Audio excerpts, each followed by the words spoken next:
ఈరోజు మనం చెప్పుకోబోయే కథ అత్తా కోడళ్ళు. అనగనగా ఒక ఊర్లో ఒక బ్రాహ్మణుడు ఉండేవాడు. అతనికో భార్య ఉంది. అతని తల్లి కూడా వాళ్ళతోనే జీవించేది. ఇంట్లో పెత్తనమంతా తల్లిదే.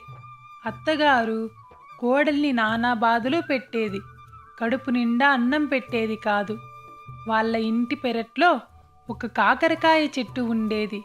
అత్తగారు అప్పుడప్పుడు ఆ కాయలు కోసుకొని కూర చేసుకుని బాగా మెక్కేది. కోడలికి ఒక్క కూర ముక్క కూడా పెట్టేది కాదు. కాకరకాయ కూర తినాలని కోడలికి కోరికగా ఉండేది. కానీ ఏమీ చేయలేదు.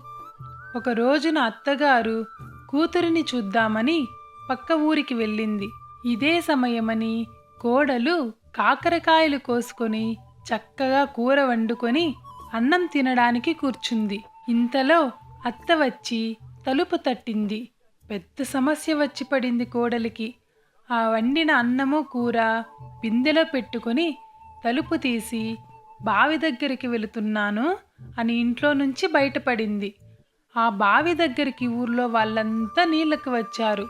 అక్కడ తినడానికి వీలు లేక మరి కొంచెం దూరంలో ఉన్న అమ్మవారి గుడిలోకి దూరి ఎవరైనా వస్తారేమో అని ఆత్రంతో పెద్ద పెద్ద ముద్దలు చేసుకుని తినడం ప్రారంభించింది.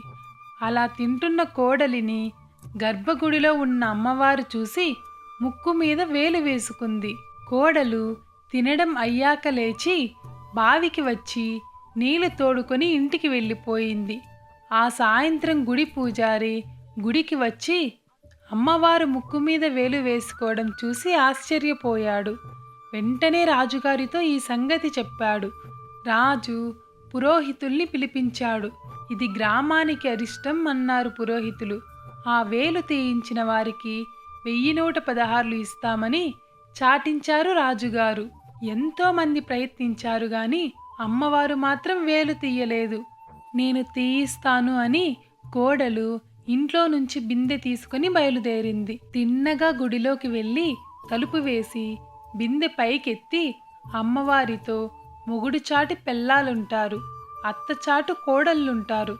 లోకమాతవు, ఈ మాత్రం కూడా తెలీదా నీకు? వేలు తీస్తావా, బిందె మొహాన వేయమంటావా అంది.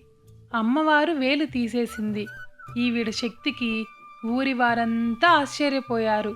రాజుగారు చెప్పిన మాట ప్రకారం ఆవిడకు 1116 పండ్లు, పసుపు, కుంకుమ, చీరలు ఇచ్చారు. అత్తకి అసూయ కలిగింది. అయినా కోడలి సంపాదనకు మెచ్చుకుంది. కొంచెం గౌరవంగా చూడడం మొదలుపెట్టింది. ఆ ఊళ్ళో వాళ్ళు అమ్మవారిని భయపెట్టిన ఇల్లాలు కాబట్టి ఈమె కూడా గొప్పే అని అనుకున్నారు. అమ్మవారితో పాటు ఈమెకు కూడా మొక్కుబడులు ఇవ్వడం మొదలుపెట్టారు. పళ్ళు, పలహారాలు, కోళ్ళు, పొట్టేళ్లతో ఇల్లు నిండిపోయింది.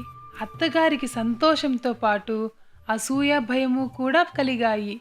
ఒక రోజున కొడుకుని రహస్యంగా పిలిచి, ఒరే అబ్బాయి, నీ పెళ్ళాం సామాన్యమయ్యింది కాదు నాయనా. ఇదేదో అమ్మవారు నిన్ను నన్ను కూడా మింగేస్తుంది.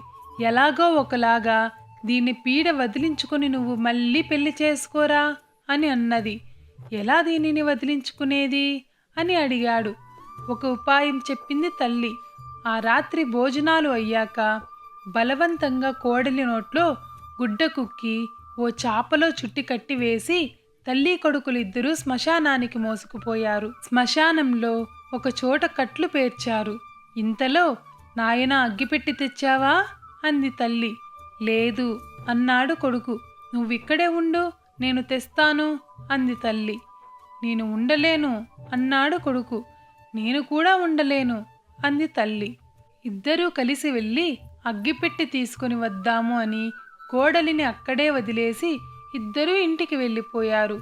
ఈ లోపల కోడలు కట్లు వదిలించుకొని మెల్లగా బయటికి వచ్చి ఆ పక్కనే ఉన్న ఒక ఈత బొంద ఆ చాపలో కట్టేసి ఓ చెట్టెక్కి కూర్చుంది.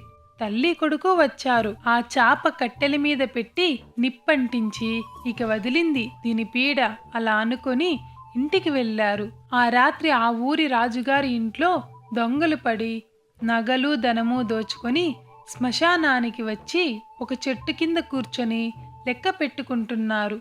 ఆ చెట్టు మీద ఉన్న కోడలు జారి ధబేల్ అని కింద పడింది. దొంగలు ఆమెను చూసి అమ్మవారు అనుకొని సాష్టాంగ నమస్కారాలు చేసి ఆ తెచ్చిన ధనం నగలు ఆవిడికి సమర్పించి పారిపోయారు. ఆ నగలు తీసుకొని తెల్లవారేసరికి ఆమె మళ్ళీ ఇంటికి వచ్చి తలుపు తట్టింది. తల్లి కొడుకులు ఇద్దరూ భయంతో తలుపు తీశారు. కోడల్ని చూసి బ్రహ్మరాక్షసి అనుకొని కళ్ళు తిరిగి పడిపోయారు. కొంతసేపటికి వాళ్ళు తేరుకొని లేచారు. వాళ్లతో నేను దయ్యాన్ని కాదు అని కోడలు చెప్పింది. నేను చనిపోయాక స్వర్గలోకం వెళ్ళాను. అక్కడ మామగారు కనపడ్డారు. ఈ నగలు ధనము ఇచ్చారని చెప్పి నమ్మకం కలిగేటట్టుగా తన దగ్గర ఉన్నవి చూపించింది. నిజమేనని అత్త నమ్మింది. అత్త, ఇంకేమైనా చెప్పారా మీ మామయ్య అని అడిగింది. మీ అత్తను చూసి చాలా రోజులైంది. ఒకసారి చూడాలని ఉంది. నువ్వు వెంటనే వెళ్ళి మీ అత్తను పంపించు. ఈ నగలు అవి ఇవ్వు. ఇక్కడ నాకేం లోటు లేదు అని అన్నాడని చెప్పింది కోడలు. అయ్యో, ఎంత అదృష్టవంతురాలివే నువ్వు, మీ మామగారిని చూడగలిగావు అని సంతోషపడింది అత్త.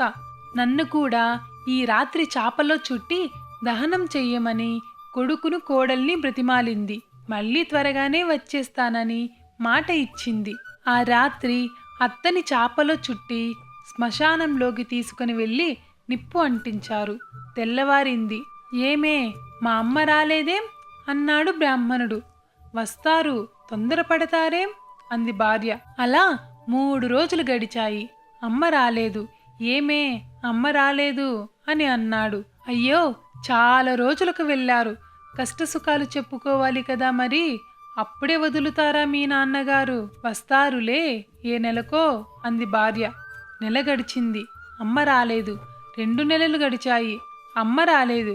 కోడలు ఇక మొగుడితో కూర్చొని తాను పడ్డ కష్టాలు అన్నీ చెప్పింది. తన భార్య పడ్డ బాధలకు విచారించాడు భర్త. అప్పటి నుంచి పెళ్ళాన్ని బాగా చూసుకుంటూ చాలా కాలం హాయిగా గడిపారు.